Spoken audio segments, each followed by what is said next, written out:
Naku po, eto na naman, panibagong fact check, reality check tayo kasi isang malaking katawa-tawa at fake news ang mga paratang na di umano'y ginagamit lang ni Bimbi Aquino Yap si Raisa May Dizon para lang sumikat o maging ingay sa publiko. So yun ang ating pong ifa-fact check sa araw na ito. But before that, if you haven't subscribed yet to my YouTube channel, please don't forget to like, share, and subscribe at hit mo na rin ang notification bell for more showbiz updates. So ngayon, eto na, let's talk about this one. Dahil marami pong mga bashers at ilan sa mga komento na kumakalat ngayon, ano, dahil nga hindi na nagkikita si Raisa May Dizon at saka si Mr. Bimbi, almost one to 2 weeks, magto 2 weeks na silang hindi nagkakasama or 1 week dito sa Itbulaga, ay kung ano-ano na pong mga issue ang nagkalat, kung ano-ano na pong mga narrative ang mga nagkakalat ngayon sa buong social media platform, at yun ang ating pag-uusapan. So bakit nga ba naging invalido at walang basehan yung user narrative? Kasi sinasabi nila rito na ginagamit lang daw ni Bimbi itong si Raisa May para sumikat, para makilala siya, 'di ba? So bakit naging invalid to at fake news to? Kasi number one, kakambal na ni Bimbi ang kasikatan. Yung showbiz royalty, bago pa man nabuo ang Maybe Tandem sa Itbulaga, nakadikit na kay Bimbi ang pambansang atensyon mula pa sa araw ng kanyang kapanganakan or pagkapanganak, no? Yung Pamilya Aquino at Coangco, apo siya ng dalawang pambansang figura, ina ng dating Pangulong Corazon Aquino at ama na si Senator Ninoy Aquino. And Queen of All Media San, siya ang bunsong anak ni Chris Aquino mula pa sa Chris TV, mga commercial endorsement hanggang sa malalaking pelikula or Private Benjamin, My Little Bossing or pampublikong buhay na ang kinalakhan ni Bimbi. And of course, siya po ay anak din ng basketball royalty at anak din ng PBA legend at MVP na si James Yap. Kaya naman, hindi kailangan ni Bimbi na gumamit ng kapwa para makakuha ng pambansang spotlight dahil natural at buo na ang kanyang pangalan sa showbiz culture ng bansa. And syempre po, 'di ba, parang organic at genuine chemistry yung pagkakaibigan ni na Bimbi at Raisa May sa Itbulaga, isang nakabatay sa mutual respect at magandang samahan sa trabaho. Ang kanilang palitan ng hirit or konyo meets kanal comedy ay natural at hindi pilit na scripted hype. Siyempre, yung equal exchange of value sa larangan ng live television ay parehong nagbibigay ng halaga ang dalawa sa isa't isa. Dinadala ni Raisa May ang kanyang dekada habang karanasan naman sa TV line hosting, street smart humor at pagiging veteran stabber cuts. Dinadala naman ni Bimbi ang kanyang refreshing Gen Z perspective, polite charm at malaking viewership pool.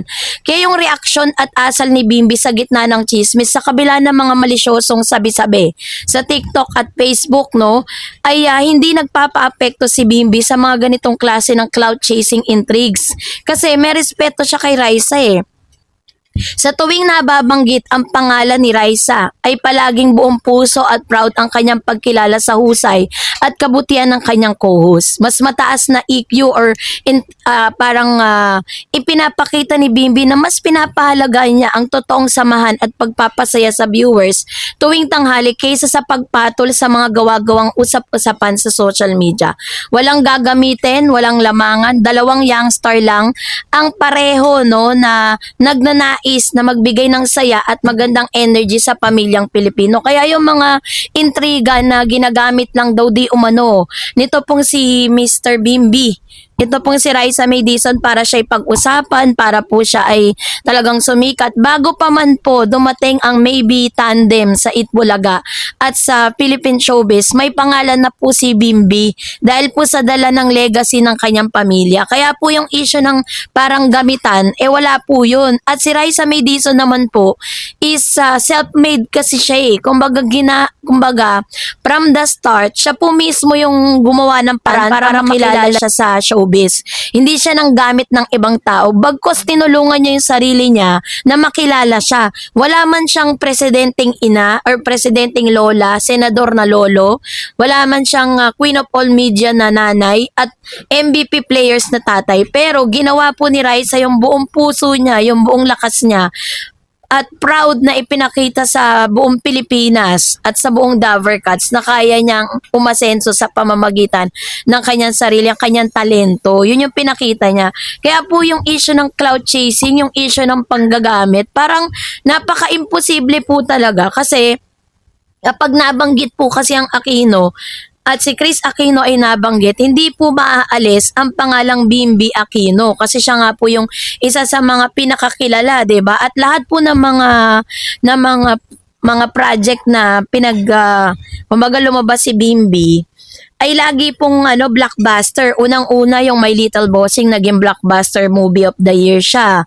Tapos sumunod yung Private Benjamin kung saan kasama niya si Vice Ganda at si Miss Chris Aquino. Naging rin po yun, blockbuster movie. Kaya imposible na bata pa lang po si Mr. Bimby, gumagawa na siya ng sarili niyang pangalan. Although, nababansagan siyang Nepo son, 'di ba? Or Nepo baby, na parang yung kanyang kasikatan, yung kanyang power, yung kanyang authority ay nakuha niya dun sa kanyang yung mga pamilya niya, yung background ng kanyang pamilya, ang pagiging Aquino at Cuangco. Kasi kung isipin niyo kung kung meron pong gamitan na nagaganap, what's the use of yung last name mo is Aquino at Cuangco kung manggagamit ka lang ng artista, 'di ba? Kahit sinong artista pa 'yan, kahit hindi pa si Raisa May, hindi po kailangan ni Bimby ng isang tao para po pag-usapan siya. At the same time, yung ginagawa ni Bimby sa Itbulaga, lang niya yan, pastime niya lang yan. Kumbaga parang niya lang yan, maiba lang yung takbo ng buhay niya. At the same time, parang tinutupad niya lang yung gusto ng kanyang ina kasi sabi ng nanay niya na gusto niya magpatuloy yung buhay ni Bimby. No, kahit may sakit siya, ipagpatuloy ni Bimby yung buhay niya. Hindi lang siya nakastuck lang dun sa kanilang bahay habang nag-aalaga sa kanyang may sakit na ina. Kaya po pinayagan niya ni Chris na talagang maging host sa Itbulaga. Hindi po para inyong i-bash, inyong husgahan at maliitin si Bimby Aquino at ganun din si Raisa May.